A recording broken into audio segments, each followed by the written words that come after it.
Beberapa hari setelah menuntaskan dendamnya pada Garu, Light kembali duduk di ruang kerjanya di kedalaman Abyss. Ruangan itu besar, sunyi, dan terasa seperti markas seorang raja kegelapan. Di hadapannya berdiri 4 pengikut setianya yang sudah mencapai level 9.999. Mei sang pelayan sempurna, Aoyuki sang penakluk monster, Ellie sang penyihir terlarang, dan Nazuna sang ksatria vampir kuno. Setelah misi balas dendam berjalan lancar, Light mulai memikirkan langkah berikutnya. Ia tahu bahwa langsung menyatakan perang tanpa tahu apa-apa tentang kekuatan dunia di permukaan hanyalah tindakan bodoh. Kali ini, tujuannya bukan menghancurkan, tapi mengumpulkan informasi. Ia ingin tahu siapa yang sebenarnya memerintahkan pembunuhannya, apa itu Master, dan mengapa ia dianggap ancaman. Namun, sebelum bisa melangkah lebih jauh, ia teringat pada masalah lama. Dungeon Core, sumber kekuatan yang menjaga Abyss tetap hidup. Ellie pernah menjelaskan bahwa Dungeon Core adalah semacam inti energi dari Undergod, makhluk jahat yang dulu dicampakkan ke bawah tanah oleh sang dewi. Dari inti itulah semua monster dan dungeon terbentuk. Dunia diciptakan dari cahaya dan kegelapan. Dewi melahirkan 9 ras, manusia, beast folk, elf, dwarves, onifolk, dan lainnya. Sementara Undergod menciptakan monster dari tubuhnya sendiri. Sejak saat itu, dunia di permukaan dan kegelapan di bawah tanah saling bertarung tanpa akhir. Ketika Light dan para pengikutnya menaklukkan Abyss, Ellie mencoba meneliti Dungeon Core itu. Tapi bahkan dia tidak sepenuhnya mengerti cara kerjanya. Inti itu bisa menyerap energi dari planet, menciptakan lingkungan, memunculkan harta, bahkan melahirkan monster baru. Ellie akhirnya hanya bisa membatasi kekuatannya agar Abyss tidak hancur. Berkat kerja keras itu, Light akhirnya bisa menguasai dungeon sepenuhnya dan menggunakan kartu teleportasi SSR untuk keluar masuk sesuka hati. Setelah berbulan-bulan bekerja, Light berhasil menjadikan Abyss sebagai markas tetapnya. Sejak dungeon itu berhenti memproduksi monster dan harta sendiri, ia menggantinya dengan summon dari Unlimited Gacha yang bisa ia jalankan tanpa henti. Sekitar 6 bulan sebelum hari itu, Light akhirnya berhasil naik ke permukaan dan mendapati desanya sudah lenyap. Mengingat pemandangan itu membuat darahnya mendidih. Ia yakin kehancuran desanya bukan kebetulan. Ada pihak yang memerintahkan serangan itu, orang-orang yang sama yang dulu mencoba membunuhnya setelah mengetahui ia bukan seorang master. Entah itu monster, bandit, atau bahkan negara besar sekalipun, semuanya akan membayar mahal.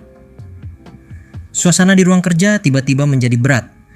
Aura gelap merembes keluar dari tubuh Light, membuat udara bergetar.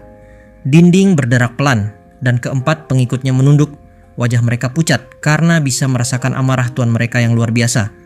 Tapi Light akhirnya menarik napas panjang dan memaksa dirinya untuk tenang. Ia tahu kemarahan saja tak akan membawa jawaban. Yang dibutuhkan sekarang adalah informasi.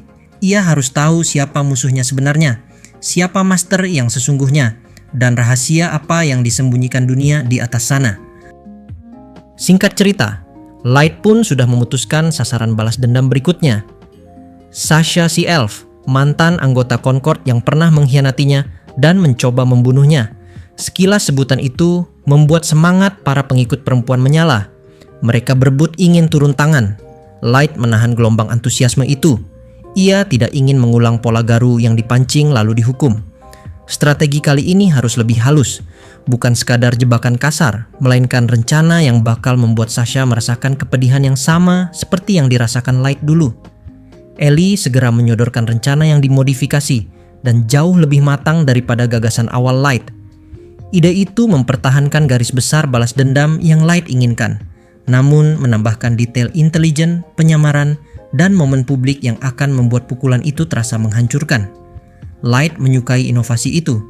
Ia memberi Ellie wewenang penuh, dukungan sumber daya tak terbatas dari Unlimited Gacha, dan segala tenaga yang dibutuhkan untuk melaksanakan proyek, semua atas namanya.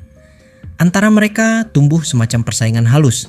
Ellie dan Mei saling mengukur, Aoyuki merespon dengan manja, dan Nazuna sekadar bergembira siap diterjunkan. Light memakai dinamika ini untuk memperkuat timnya. Ellie menangani skenario dan alat, Mei mengordinasi logistik dan intel. Aoyuki menyiapkan pasukan monster. Nazuna sebagai tenaga tempur utama bila hal berubah jadi pertempuran nyata. Light menjelaskan pula rencana besar yang lebih luas. Operation Adventurer, sebuah kampanye intelijen yang akan menyamarkan kegiatan mereka sebagai aktivitas petualang di permukaan. Ia berencana mendaftar kembali sebagai petualang, langkah yang akan membuka jalur mendapatkan informasi, koneksi guild, dan akses ke rute yang selama ini tertutup bagi mereka. Untuk itu, Light ingin beberapa anggota inti ikut sebagai tim pencari informasi di lapangan. Mei diminta tetap mengawasi Abyss selama Light pergi. Instruksinya tegas, jaga markas, atur jebakan, dan kalau pencari terganggu, datang, bunuh separuh mereka dengan cara mengerikan agar sisanya pulang dan menyebarkan cerita horor, strategi psikologis yang akan mempertahankan reputasi Abyss sebagai tempat paling berbahaya. Mei menerima tugas itu dengan tenang, bersumpah menjalankan amanahnya sebagai pelayan setia. Sedangkan untuk perjalanan ke permukaan, Light memilih 2 petarung khusus. Auric Knight, seorang satria berzirah emas bernama Gold sebagai tank andalan, dan pembunuh ahli Nemumu, yang piawai dalam pengintaian, pelumpuhan perangkap, dan memburu musuh. Mereka dipilih karena reputasi mereka serta fungsi praktis dalam membangun persona petualang Light di permukaan. Dengan semua peran terdistribusi dan rencana yang matang, rombongan berangkat menuju kota kerajaan Dwarf. Tujuan awal bukan langsung menyerang, melainkan menancapkan akar intel, mengumpulkan informasi soal jaringan politik, inventaris senjata legendaris, dan terpenting, jejaring yang mungkin mengetahui istilah master. Light paham bahwa balas dendam yang terburu-buru hanya akan menghasilkan kekalahan. Sekarang waktunya menanam, menunggu, dan membiarkan rencana Ellie tumbuh sempurna. Perjalanan itu sekaligus menjadi latihan politik. Light perlu menyesuaikan citra, berbaur, dan menjadi semacam ancaman yang tak mencolok. Di kota Dwarf, nama mereka mulai bergema sebagai kelompok petualang berlapis misteri. Tarikannya membuka akses yang sebelumnya tertutup, dan itulah yang Light butuhkan untuk menyisir akar kebenaran tentang masa lalunya. Akhirnya, rencana itu menggambarkan satu prinsip jelas bagi Light. Balas dendam bukan sekadar melampiaskan kebencian, melainkan alat untuk mengungkap kebenaran dan menciptakan perubahan struktural. Dengan tim yang dipercayai dan strategi cermat, ia bergerak ke permukaan bukan hanya untuk menghukum, tetapi untuk menemukan siapa yang benar-benar mengendalikan nasibnya. Scene pun kini berpindah jauh, menuju ke dalam kota selanjutnya, yaitu kota tujuan pertama dari Party Light. Setibanya di kota Dagas, Light langsung menuju guild para hunter, tempat berkumpulnya para petualang yang mencari misi dan reputasi. Sesampainya di sana, ia segera menuntaskan urusannya dengan mendaftarkan diri sebagai Hunter Junior, alias Hunter level 1. Namun, proses pendaftaran itu sempat memicu perdebatan kecil. Nemumu, yang selalu memperhatikan status dan reputasi masternya, langsung protes kepada resepsionis perempuan yang bertugas. Baginya, adalah hal yang mustahil bagi seorang petualang selevel Light dengan pengalaman luas dan kekuatan dahsyat untuk memulai dari peringkat paling rendah. Menurut Nemumu, Light seharusnya langsung ditempatkan pada peringkat S dengan level 9999. Light pun menegurnya dengan tegas. Ia menekankan bahwa tujuan utama mereka datang ke guild kali ini bukan untuk menunjukkan kekuatan mereka, melainkan untuk menyamar dan mengumpulkan informasi sebanyak mungkin tentang dunia atas. Menampilkan kekuatan sebenarnya di hadapan manusia biasa bisa berisiko dan merusak misi mereka sejak awal. Setelah itu, Light menenangkan Nemumu dan langsung berbicara dengan resepsionis. Ia menyatakan dengan tenang bahwa ia tak keberatan memulai dari peringkat paling rendah, bahkan F sekalipun, demi menjaga penyamaran mereka. Dengan keputusan itu, akhirnya Light, Nemumu, dan Gold resmi menjadi hunter baru peringkat F. Meski status mereka rendah, ketiganya kini bisa secara resmi mengakses misi-misi yang ditawarkan oleh guild, membuka jalan bagi mereka untuk membuktikan kemampuan dan mengumpulkan informasi. Tujuan utama mereka sekarang adalah menemukan misi yang tepat secepat mungkin, karena untuk naik peringkat dan mendapatkan akses ke informasi yang lebih bergengsi, mereka harus menunjukkan kemampuan mereka melalui tugas-tugas yang diberikan. Setelah menelusuri daftar misi yang tersedia, Light akhirnya menemukan misi yang menarik perhatiannya. Eksplorasi dungeon terdekat dari kota Dagas. Bagi Light, ini bukan sekadar misi biasa. Ia melihatnya sebagai kesempatan sempurna untuk menguji kekuatan dan strategi timnya, sekaligus mempelajari lebih banyak tentang dunia atas. Dungeon itu, meski relatif dekat, tetap menyimpan banyak potensi bahaya dan misteri yang bisa menjadi batu ujian bagi kemampuan mereka. Namun, karena misi eksplorasi dungeon baru akan dimulai besok, Light memutuskan bahwa timnya perlu beristirahat dan mempersiapkan diri. Bersama Nemumu dan Gold, ia mencari penginapan yang nyaman di kota Dagas untuk malam itu. Mereka tahu bahwa petualangan di dungeon besok akan membutuhkan konsentrasi penuh, strategi matang, dan kekompakan tim. Jadi istirahat yang cukup menjadi langkah penting agar bisa menghadapi tantangan dengan maksimal. Dengan persiapan yang matang, Light dan timnya siap untuk memulai perjalanan mereka. Memanfaatkan setiap kesempatan untuk mengasah kemampuan sekaligus menjelajahi dunia atas dengan identitas baru mereka sebagai hunter peringkat F. Pagi-pagi sekali, rombongan kami sudah berdiri dalam antrean panjang di depan gerbang dungeon, siap memulai misi hari itu. Dungeon terletak di sisi lain kota, tepat di kaki pegunungan yang mengelilingi seluruh wilayah Dwarf Kingdom. Pintu masuk gua itu dikelilingi tembok tinggi menyerupai benteng, dengan gerbang baja yang terbuka lebar agar para petualang bisa keluar masuk dengan mudah. Di sekitarnya, suasana ramai oleh pedagang dan penjajah yang berteriak menawarkan dagangan. Tusuk daging, ramuan penyembuh, panah, makanan kering. Semuanya bersaing, menarik perhatian para petualang yang berbaris. Gold berdiri di paling depan sebagai tank, sementara Nemumu menjaga di belakang dengan perannya sebagai pengintai dan pelindung. Posisi Light berada di tengah, tepat di antara mereka. Formasi ini sengaja kami atur agar aman dari serangan mendadak. Meskipun sebenarnya kecil, kemungkinan ada petualang di permukaan yang mampu mengancam Light. Gold yang menjulang tinggi dengan zirah emasnya langsung mencuri perhatian banyak orang. Sementara Nemumu, dengan rambut peraknya yang berkilau di bawah sinar matahari, menjadi pusat pandangan lain. Beberapa mata menatap kagum, yang lain dengan iri atau bahkan hasrat. Light mungkin terlihat paling mencolok di antara mereka, bukan karena penampilan, tetapi karena topeng yang menutupi wajah Light. Orang-orang memperhatikan kami dengan rasa ingin tahu, mungkin heran kenapa manusia seperti kami ada di barisan ini. Suasana di sekitar terasa seperti percampuran antara hiruk-pikuk pasar dan ketegangan sebelum pertempuran. Antrean itu sempat terhenti ketika sekelompok petualang berkerudung tiba-tiba memotong barisan di depan kami. Kelompok yang mereka serobot terdiri dari anak muda, sepertinya petualang pemula, dan mereka tampak ragu untuk menegur. Salah satu dari para berkerudung itu membawa benda besar yang dibungkus kain di punggungnya. Langkahnya ringan, seolah benda itu tidak berbobot, jelas orang yang kuat. Anggota lainnya bertubuh tinggi dan tegap, sedangkan yang ketiga terlihat seperti pembawa barang. Para pemula itu saling berpandangan, bingung harus berbuat apa, jadi Light pun maju mengambil alih.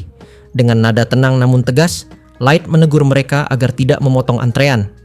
Suasana langsung hening, dan beberapa petualang manusia di belakang Light ikut bersuara mendukung. Para dwarf dan beast folk hanya menonton dari jauh dengan ekspresi datar. Mereka tidak menyukai keributan, tapi juga tidak keberatan melihat manusia memarahi pembuat onar. Salah satu dari para berkerudung itu yang membawa benda besar di punggungnya menyembur dengan suara penuh amarah, mengancam dan meremehkan. Namun sebelum ia sempat melakukan sesuatu yang bodoh, rekannya yang lebih tinggi menahan lengannya dan memperingatkan untuk tidak bertindak gegabah. Rupanya mereka menyadari bahwa menggunakan benda itu di depan banyak orang akan menarik perhatian yang tidak diinginkan. Setelah suasana kembali tenang, kelompok pemula yang sebelumnya terlibat dalam insiden itu maju dan memberikan ucapan terima kasih dengan wajah penuh rasa malu. Pemimpinnya tampak masih muda, berambut merah pendek dan berwajah jujur. Di belakangnya berdiri 3 anggota lain, seorang gadis kecil dengan rambut senada, seorang bocah bertubuh mungil dengan sorot mata nakal, dan satu lagi yang paling tinggi di antara mereka tampak lebih tenang dibanding yang lain. Dari gerak-gerik mereka, terlihat bahwa kelompok itu masih baru dalam dunia petualangan dan belum terbiasa menghadapi situasi seperti tadi. Pemimpin kelompok tersebut tampak menyesali ketidakmampuannya bertindak cepat, merasa bersalah karena telah melibatkan pihak lain dalam masalah mereka. Namun rasa lega jelas tergambar di wajah mereka setelah mengetahui semuanya berakhir tanpa perkelahian. Mereka mengungkapkan rasa terima kasih yang tulus dan suasana di antara kedua kelompok menjadi lebih hangat. Perhatian salah satu anggota mereka, bocah berwajah usil, kemudian tertuju pada penampilan kelompokku. Tatapannya terpaku pada armor berkilau milik Gold dan topeng yang menutupi wajahku. Kekaguman dan rasa ingin tahunya terlihat jelas, meski pemimpin mereka tampak canggung dengan sikap temannya yang terlalu belak-belakan. Gold hanya menanggapinya dengan tawa berat khas dirinya, sementara Nemumu menjelaskan dengan nada datar bahwa armor itu tidak terbuat dari emas murni, melainkan logam campuran yang dibuat sedemikian rupa agar tetap kuat sekaligus berkilau seperti emas. Penjelasan itu cukup logis untuk memuaskan rasa penasaran mereka tanpa perlu mengungkapkan rahasia sebenarnya. Setelah ketegangan kecil itu mereda, pemimpin kelompok muda tersebut mencoba membangun percakapan yang lebih sopan. Ia memperhatikan bahwa kami tidak membawa perlengkapan berkemah, berbeda dengan kebanyakan kelompok lain di antrean. Dari pengamatannya, ia menyimpulkan bahwa kami mungkin baru pertama kali mencoba menjelajahi dungeon ini. Penjelasannya masuk akal. Dungeon di wilayah Dwarf dikenal sangat luas hingga sering memaksa para petualang bermalam di dalamnya. Karena itu, hampir semua tim membawa perlengkapan berkemah, makanan cadangan, dan peralatan tambahan. Aku baru menyadari bahwa hal itu benar. Jika diperhatikan, hampir setiap kelompok memang membawa tumpukan perlengkapan di punggung mereka, lengkap dengan tenda dan bahan bakar. Dalam kasus kami, semua kebutuhan semacam itu sebenarnya tersimpan rapi di dalam item box, jadi kami tampak kosong tangan di mata orang luar. Walau begitu, saran dari anak itu tetap bermanfaat.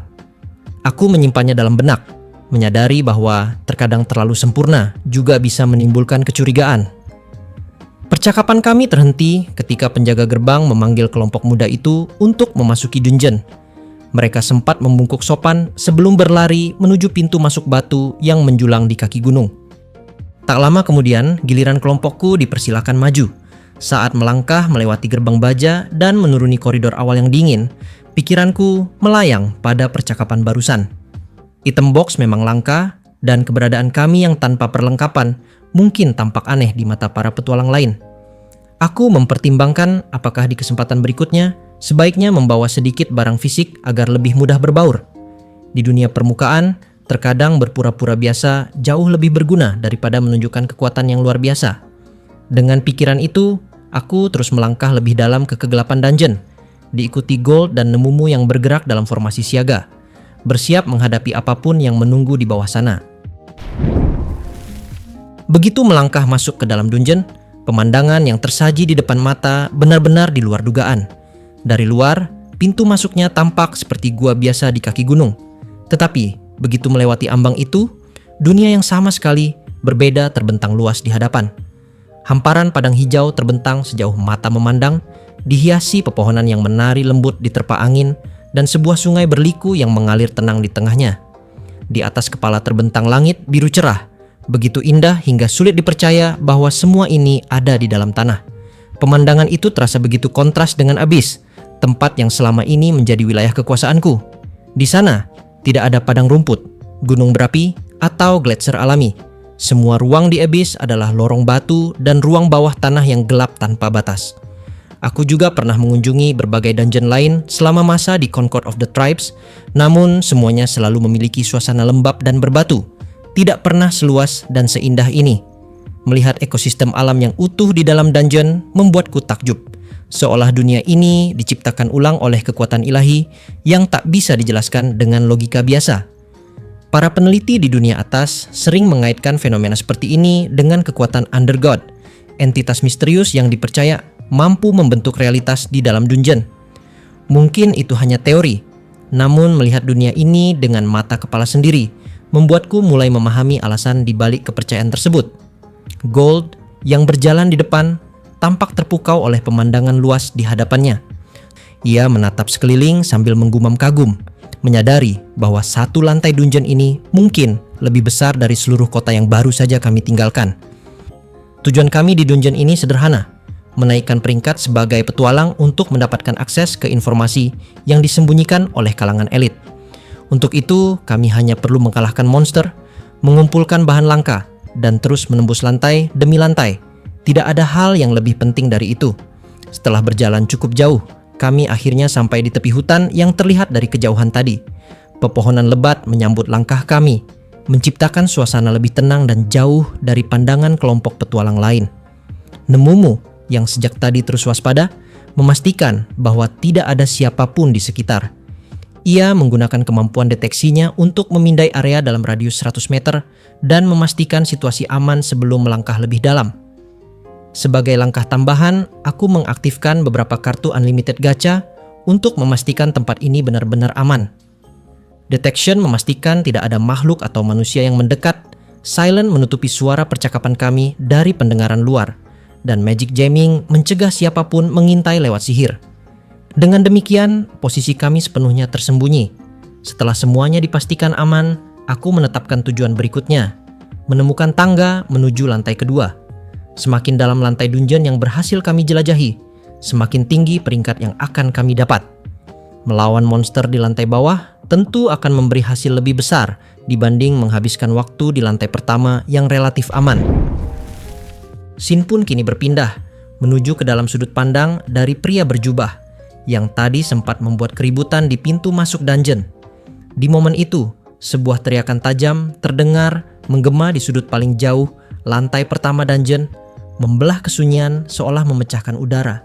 Seekor orc mengayunkan gada besar dengan kekuatan brutal ke arah seorang petualang yang berhidung tertutup.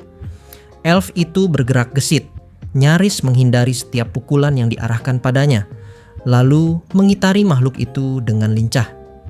Tanpa ragu, ia menebas punggung orc yang terbuka dengan pedang dua tangannya. Pedang itu meluncur mulus seolah mengiris kertas tipis, membuat makhluk tersebut menjerit kesakitan sebelum roboh tak bernyawa di lantai dungeon.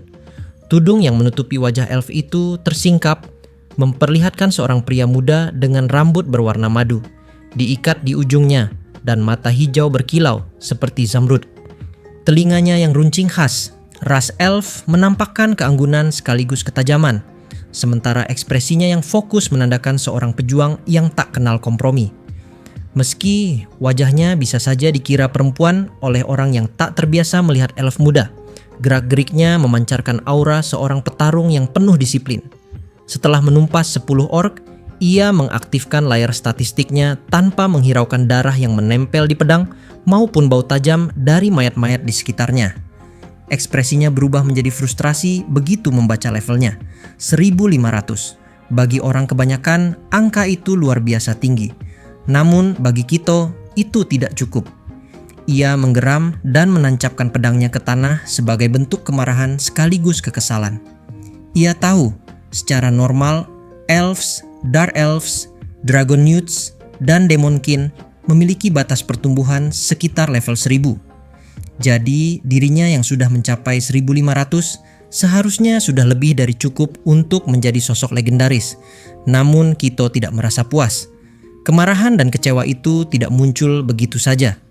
Sejak kecil, Kito dikenal sebagai elf genius, cepat dalam belajar, mahir dalam strategi militer, unggul dalam akademik dan seni bela diri, serta piawai menunggang kuda dan menggunakan pedang.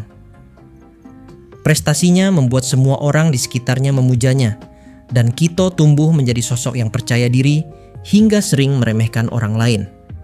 Ia adalah White Knight termuda yang diangkat di Elven Queendom dan calon pemimpin masa depan. Semua orang menaruh harapan besar padanya, dan ia terbiasa menjadi pusat perhatian sekaligus teladan. Namun kini, kemungkinan telah mencapai batas pertumbuhan di level 1500 seperti menyudutkan Kito sendiri. Ia merasa seluruh masa depan dan ambisinya dipertaruhkan, seolah semua yang telah dicapainya tidak lagi berarti. Bayangan ejekan masa lalu, kata-kata para senior White Knights dan pengagumnya yang dulu, muncul kembali di kepalanya seperti bisikan yang menghantui, menyayat harga diri yang selama ini terbangun. Apakah ada pemimpin White Knight yang mencapai batasnya begitu cepat? Pikirnya dalam hati, sementara rasa frustrasi membuatnya menepuk tanah berulang kali dengan pedangnya, seolah mencoba menebas bayangan-bayangan yang tidak nyata itu. Yanak mencoba menenangkan Kito dengan nada lembut namun penuh kelicikan, seolah benar-benar memahami kekecewaannya. Ia menyarankan agar mereka segera melanjutkan perjalanan ke lantai 3 demi tujuan penelitian sekaligus meningkatkan kekuatan Kito.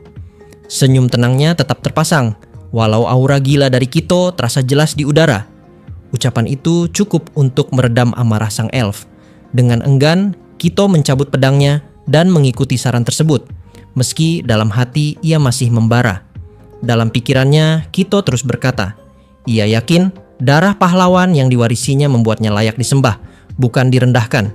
Ia menganggap semua ini ujian dari Dewi, bahwa jika ia bisa menembus batas level 1500, maka dirinya akan diakui sebagai pahlawan sejati. Ingatan tentang penghinaan manusia-manusia rendahan di pagi hari menambah bara di dadanya.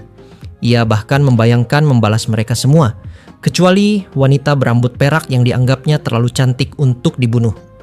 Ia berencana menjadikannya pelayan pribadi, sebuah fantasi yang anehnya mampu menenangkan pikirannya. Sementara Kito larut dalam egonya, Yanak hanya memikirkan risetnya sendiri. Bagi sang Dark Elf, setiap lantai dungeon adalah laboratorium, dan Kito hanyalah alat untuk mencapai tujuannya. Keduanya berjalan berdampingan, namun tujuan mereka berbeda. Satu mengejar kejayaan, satu mengejar pengetahuan.